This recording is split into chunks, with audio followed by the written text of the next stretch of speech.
with another topic which I find very prominent among us students.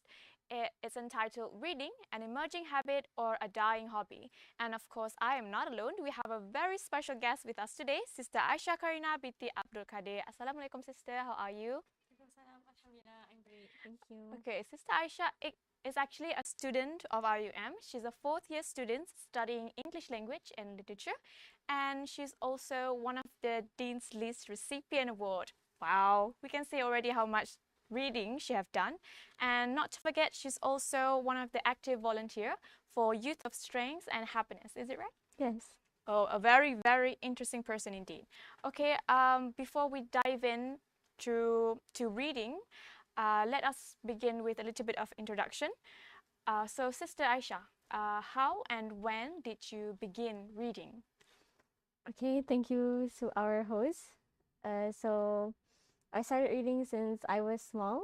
I think it was during my preschool years, during my primary school. I grew up in US.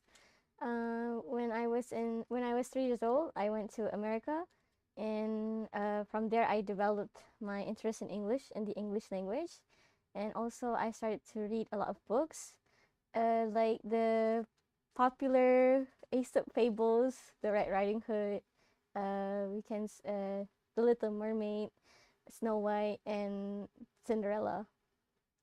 Okay, so as reading is actually your hobby, how do you make time to read for your syllabus, for studies, and also to make time to read for your interest, for your hobby? Okay, so how I divide my time? Usually, in one day, how many hours do we have? Sure. 24, right? So it's actually quite a lot of hours, and we can do so much in one day if we use our time wisely. And to divide between education and for personal purposes, so usually I will read for before my class starts, the night before, or during the morning. I will read for my classes. I will prepare beforehand. Now, for as a hobby, reading as a hobby, I will usually read it during my spare time, like before I go to sleep, and also in between classes. So I will bring my book anywhere I go, and when the lecturer hasn't entered the class yet, I will take the time to read the book. Do you also bring your personal books? I mean, your books as a hobby to read, also in between classes? Yes, I make it as a habit. I bring my book, at least one book in my bag. So if I'm bored and there's nothing to do, I will use the time to read. Oh, okay. So time management is very important, and Yes. we should really use our spare time to do beneficial things. Okay, as we know, reading has benefits which are common, such as gaining knowledge or adding our vocabularies. In your opinion, in your experience, does reading offer any other benefits other than gaining knowledge and vocabs? Okay, thank you. So, does reading offer any other benefits besides improving your vocabulary? Yes, actually, in fact, it has been quoted in a study which I've read, where children who were raised in an environment with many books around them, for instance, in their home, in their house, there are shelves of books provided by their parents and their siblings. It will actually make them become smarter, more intelligent compared to kids who have not been exposed to books when they were during their childhood. That's the first thing. And the second benefit that we can gain besides vocabulary is when we read, it actually changes our perspective on our mindset on how we view things. When we read, positive books, beneficial books, it will actually give us motivation in life, motivation to learn, and also motivate ourselves to excel in whatever we do. So those are some benefits that I can think of apart from vocabulary and improving your language proficiency. Oh, okay. So we does have other benefits than just gaining knowledge. Actually, that's very interesting that it's actually reading change our perspective in life, right? So if you want to be colorful in your life, you have to read happy books, for example. Okay, so for people who have done a lot of reading, as we all know, reading a lot of books is always associated with being nerds. What is your opinion on this? Do you have any ways to eliminate or just abolish this stigma? Okay, thank you for the question. Actually, for me, it's beauty is in the eye of the beholder. Mm, Different people have their own views, and personally, I think that it being a nerd is it doesn't mean people. It doesn't refer to people who read a lot, because reading is something that is necessary. It's a necessity in life. Even in the Al Quran, in Surah Al Alaq, we were taught about how the Prophet was told by Malaikat Jibril, to recite the first one of the first surah in the Al Quran, which is Surah Al Alaq. A'udzu billahi syaitonir rajim. Bismillahirrahmanirrahim. Iqra bismi rabbikal ladzi khalaq. Khalaqal insana min 'alaq. And so on. So from here we can see that Allah SWT really emphasizes for us humans to read.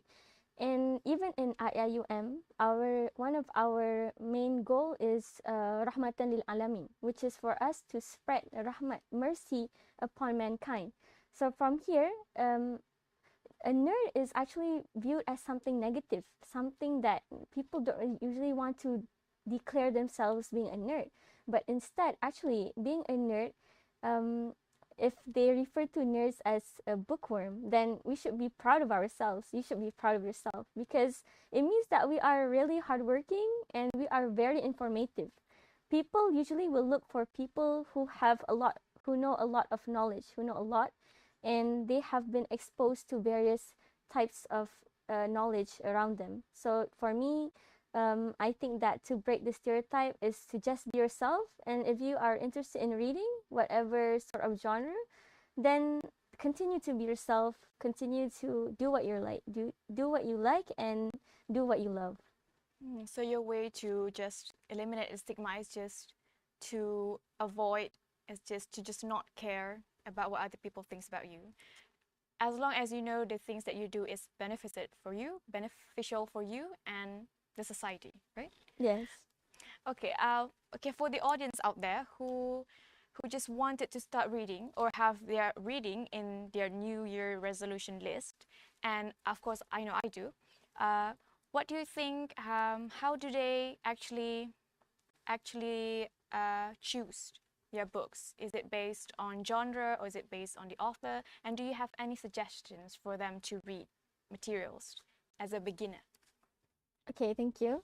As we know, I've being a BENL student, being a student who majors in linguistics and literature, I've been exposed to various genres like science fiction.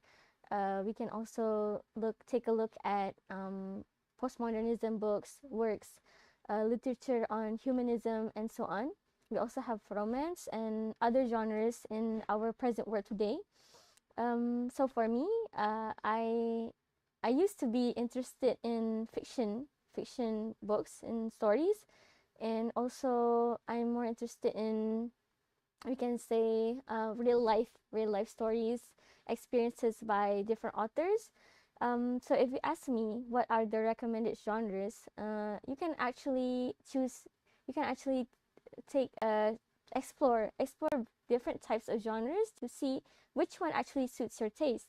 And right now, I'm trying to invest my time and money to buy books, to read books that focuses on leadership, and also on how to interact with humans, with other people, how to improve and establish a strong relationship with others, because this is very vital in our life today. And as you can see, I've brought a few books with me. They are written by prominent authors such as John C. Maxwell. John C. Maxwell is very famous in being a good leader, and he has given inspiration to various leaders out there in terms of leadership and how he conducts his way around his colleagues and also around his workers, the staff who work under him. And also, we have books written by Cal Newport, Deep Work, entitled Deep Work, where in Deep Work, this book tells about how we can stay focused in what we do and minimize the distractions around us. So, and also I have also brought books, Islamic books, like the Sirah of the Sahabat, Hayatus Sahaba. Now, in this book, I think that as Muslims, we should be very familiar on how the Sahaba lived during the Prophet's time, and because we can take this as a moral value, and it will also improve our way and how we practice the Sunnah taught by the Prophet. So in short, these books are actually good because it helps to develop a good perspective and change how we view things in life. Oh, I totally agree that your way is actually, for beginners, it's actually to just find your interest in books. And she's also brought these books. You have to see and search in bookstore.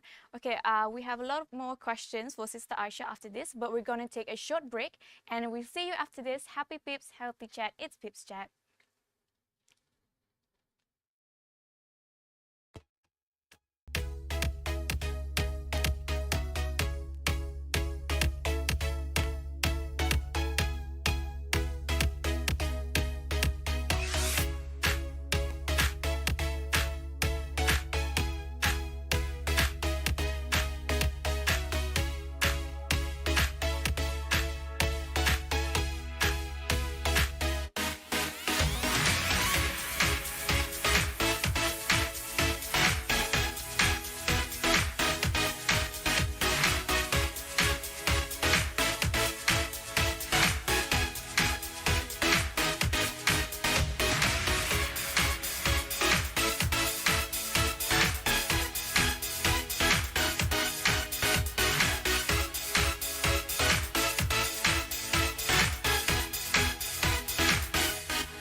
Peeps, Healthy Chat. It's Peeps Chat. We are back again with our topic, reading, an emerging habit or a dying hobby. We have Sister Aisyah Karina with us, and before this we have talked about your experience, how and when did you start to begin reading, your suggested materials. My next question for you is, in your experience, do you see any differences in reading trends compared to from years ago compared to today? Do people read more or is it declining? In my opinion, we can see that there is a decline in reading compared to the previous years because of the advancement in technology. Back then, during the past, there were no iPhones, iPads, tablets. All that they had in the form of entertainment were books and also plays, theaters, films that were done live in front of the audience in the colosseums and the theaters. So, but today we have the presence of technology which complements our life, and thus people prefer to use their gadgets compared to reading books because they find that technology has a lot of entertainment, and they can also scroll through social media and um, other forms to fill their time. Hmm. Okay, so you said just now we have gadgets, right? And younger generations always associate it with gadgets. Do you actually think that gadgets will help to attract young readers? Because we can also read from our gadgets, right? What do you think? Okay, thank you for the question. So, in my opinion, actually, gadgets do attract young readers today, because it they can get any type of information that they want at the tip of their fingers, through Google and other search engines. And there are also books online from various websites, and now they have the PDF. They have the PDF, ebook, and other platforms that can allow them to read what they like. And also, today we have, besides books, we have other forms of books such as comics. Japan, in Japanese, they call it as manga, and in Korea, they call it as manhwa. And also, not only books, but in terms of newspapers, there are also digital tabloids that people can browse through their gadgets. So it's actually there's actually there's actually can attract young readers to read from gadgets. And you said just now we have PDF, we have ebook now, and also not to forget our traditional paper books. In your opinions and in your experience, do you think an ebook is actually better than traditional books? Okay, thank you. Being a literature major and English major, I was taught to print. I was taught to print out the uh, physical copy of the excerpts from various books and the textbooks that we use, because, in my opinion, the traditional books that are printed on paper is much better than the digital copies, because when we have the physical book, we can take it anytime, anywhere. We can, whenever we feel like reading, we can just take it from the shelf in our room and flip upon the page that we want to read or reread again. And also, if we have the physical copy, we can write down notes, scribble them, and we can highlight which parts that we think are interesting, that captures the eye. Compared to the digital forms, we can highlight it and scribble it on our tablet, but the feeling is just not the same. For avid readers like me, for myself, I grew up with books, traditional books, not the ones on the internet. So for me, I root for traditional books. Yes, I totally agree. Especially if you buy a new book and you can just smell the new book smell. It's just so good, so precious. And also, with the rise of technology, we have advanced technology nowadays, and it's actually make human life easier and better.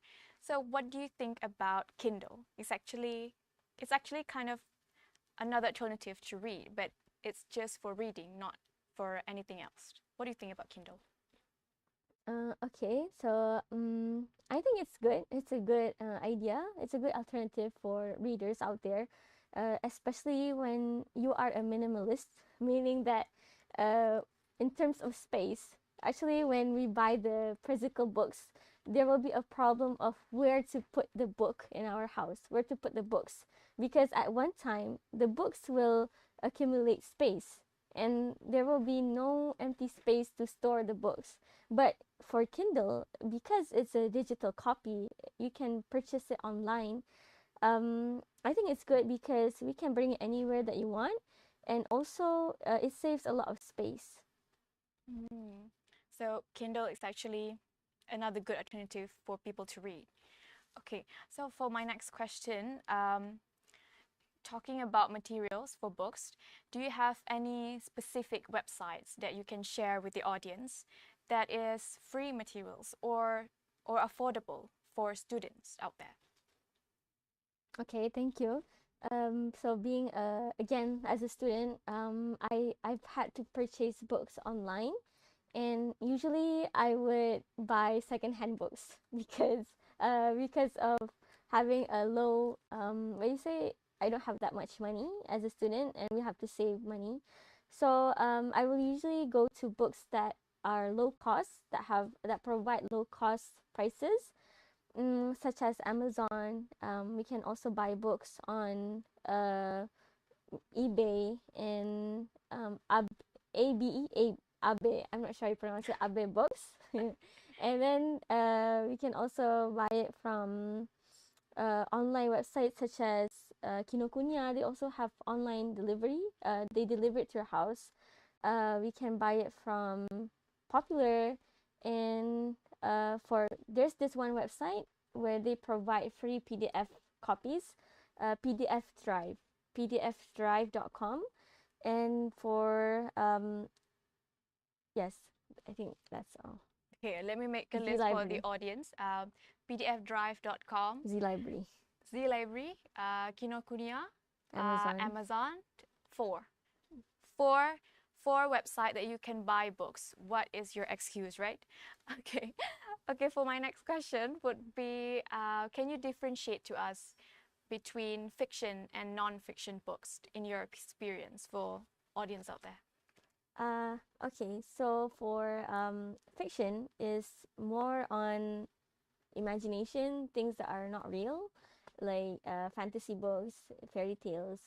And for nonfiction are books that are true stories, experiences that are told by authors. And it depends on your preference, whichever that you like. Actually, both are interesting and they have their own way of telling the story. And if you are someone who likes to dream, who likes to imagine things, then you can go for fiction. But if you are someone who likes facts and things that are realistic, I'd say, then you can go for nonfiction. In your preference, would you prefer fictions or non-fictions? Okay. I used to go for fiction when I was a kid because during that time I was immature and I had this dream-like fantasy where I thought, we could go to Mars, we live in planets, and I thought that magic was real when you flip your hand and you can just close the lights like that. So, but now, growing older, I'm in my adulthood now. So I prefer realistic things. I don't really like these dreamlike fantasies. That's me. So for me, I prefer nonfiction now. When did you start to begin the changes? Okay, when did I start to begin the changes? I would say during my foundation life, during my towards SPM, towards SPM, I became interested in reading stories, the experiences faced by other people around the world, and this further developed when I majored in this course, in the linguistics and literature course, where we were exposed to many historical books, which are real stories. Oh, okay. For people who love facts, do you have recommendation for books? Oh, okay, for facts. So for facts, I'm interested in reading books about the world, about the history, about countries, different countries. So that's in terms of geographical information.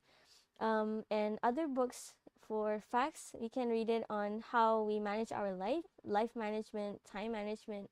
Motivational books like Chicken Soup for the Soul, they talk about the stories, the experiences that people face from childhood up until adulthood. What's again? Chicken soup. Chicken Soup for the Soul. Okay, chicken soup, people. Okay, before we are going to take a short break. We are going to take a short break, and we are going to be back with Sister Aisyah. Happy Peeps, healthy chat. It's Peeps Chat.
happy peeps, healthy chat is Peepschat. We are back again in today's episode, reading an emerging habit or a dying hobby. Okay, before this we have already talked about your experience, your suggested book for facts, and your preference for fictions and non-fictions. Okay, for my next question would be targeting people to read. As you know, we have Malaysia's Book Fest, we have entertaining activities, performances, but those kind of events typically located in large cities such as Kuala Lumpur or Johor Bahru. Do you actually think that these events should actually organize in rural area to target more people to read?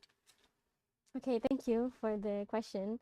So, in my opinion, yes, definitely yes. It should be provided in rural areas. Uh, we shouldn't abandon them. We shouldn't push them aside. Um, Actually, it should be held in rural areas because for people who live in rural areas, they are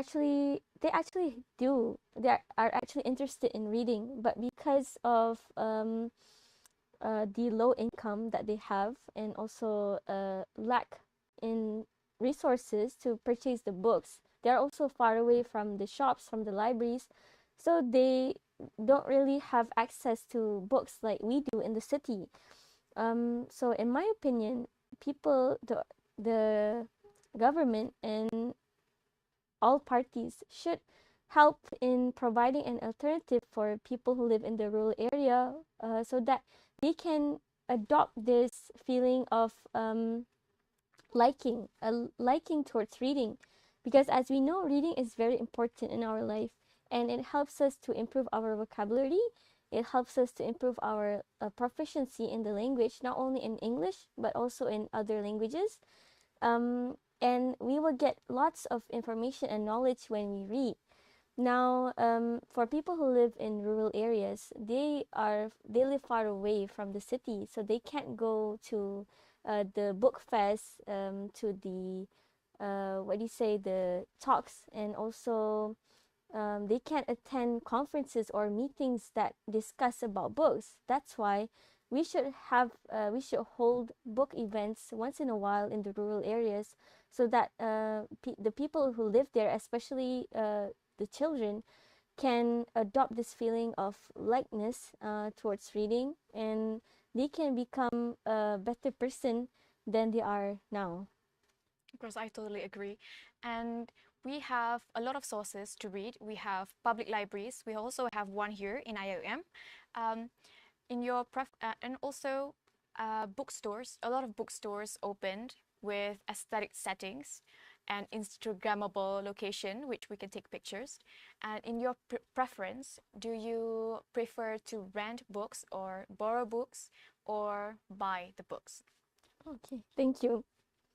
So I've done all three before. I have rented them. I have also borrowed from my friends, and I've also bought a lot of books until today.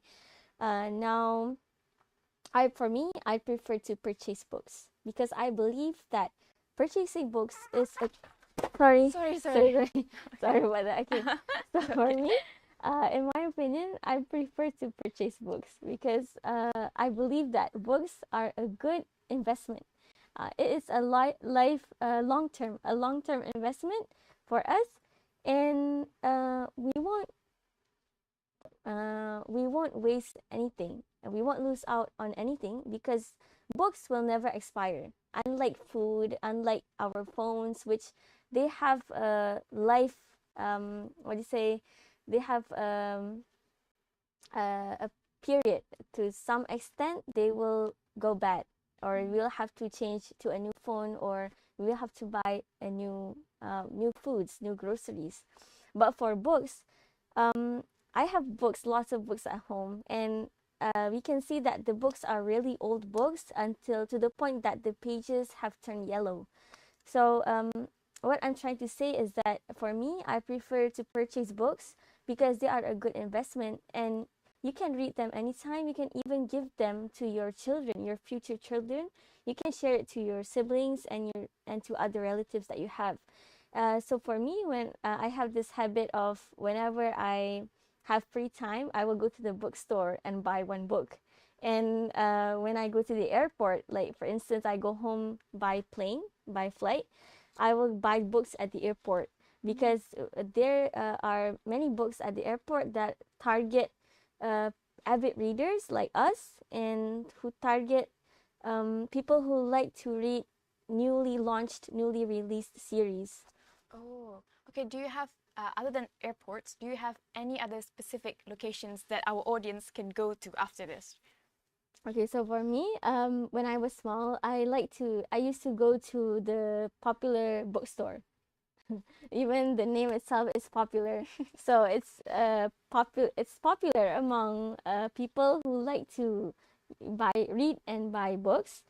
So I would go to popular. You can even go to Kinokuniya, like I mentioned previously.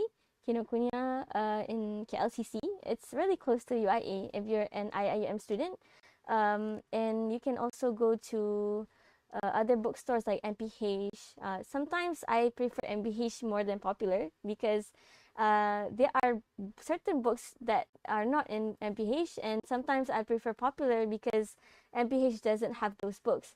So for my advice, if you want to buy a book, you can first search it up on the internet on the bookstore website online, or you can give them a call. Call the bookstore and ask them whether the book that you want is in stock, and then only you can go to the bookstore. That is if you already have a specific book in mind. But if you just want to go window shopping and survey books, maybe you want to fill your time and go to the bookstore, then you can go to the bookstore anytime you like. And I would spend hours in the bookstore just browsing through books. Oh, you can actually call the bookstores. Oh, I only know that. Okay, Yes. so unfortunately, we are at the end of our episode. So, do you have any wishes or anything you want to say to all the parties, to any parties, the parents, the government, the non-government, and maybe to your friends, to the audience itself? Do you have anything or anything you want to promote also? Okay, thank you. So for me, I would like to thank my parents, especially my parents, my teachers, because they were the ones who exposed me to books, and because of them, I developed an interest in reading. So what I'm trying to say is that it's very important for parents to make their children, to teach their children to have an interest in books, to love books, because when we read, we will become more knowledgeable. We will gain a lot of knowledge from reading, which we can't get anywhere else in the world. It's not the same. If we have a friend telling us about something compared to we read it ourselves, it will involve various our five senses: our sight, our hearing, our speech. When we say it aloud, we read aloud, and we can touch it, and also other senses. But what I want to say here is that parents especially should teach their children to read from during a young age, and they should continue until they grow up. And we can see that even in the Al-Quran, like I mentioned previously, there is this one verse in Surah Ali Imran, verse 79, where Allah mentions about this, I say, golongan, about this group of people we call as Rabbani, the Rabbani generation. The Rabbani generation are people who teach and learn. So the only way to do that is, apart from attending classes and attending lectures, we really have to read. We have to allocate some time in our lives to read, because when we read, inshallah, we will learn a lot, and we can also convey the knowledge that we have to other people. That's why in IIUM, in Malaysia, and in various countries across the world, we are very encouraged to pursue our education from preschool, from kindergarten, from primary school, up until the postgraduate education, which is postgraduate level, which is masters, PhD, and so on. So to pursue our education, we really have to read. We can't get a degree. We can't get scroll without reading. Even in our assignments, we will have to read. I think this has been quite extinct. This has become extinct in our generation, particularly because parents really do not really encourage their children to read, and also siblings should share the stories that they read to their other siblings, and teachers, the government alike should provide platforms for youngsters nowadays to gain easy access to books around them. So, you said parents have the responsibilities on promoting readers in for their children, right? Um, okay. So for the rest of our discussion, do you think reading is an emerging habit, or a dying hobby? For me, I would say it is a dying hobby because I'm surrounded by people who read because I'm in the English major. But what about people who are of different courses? I don't know when they actually read because due to assignments and other commitment that they have. So most probably people will push aside their time for reading because they will do other tasks that they have. Okay. Um, so unfortunately, we are at the end of our episode for today. I want to thank a lot to our guest, Sister Aisyah, for being here today. We really appreciate that you could make it. And also, I want to remind all the audience to subscribe to our YouTube channel and follow our social media. We have Instagram, Twitter, LinkedIn, Facebook, and also TikTok. And we are going to be back again next week, the same day, at the same time. Happy Peeps, healthy chat. It's Peeps Chat.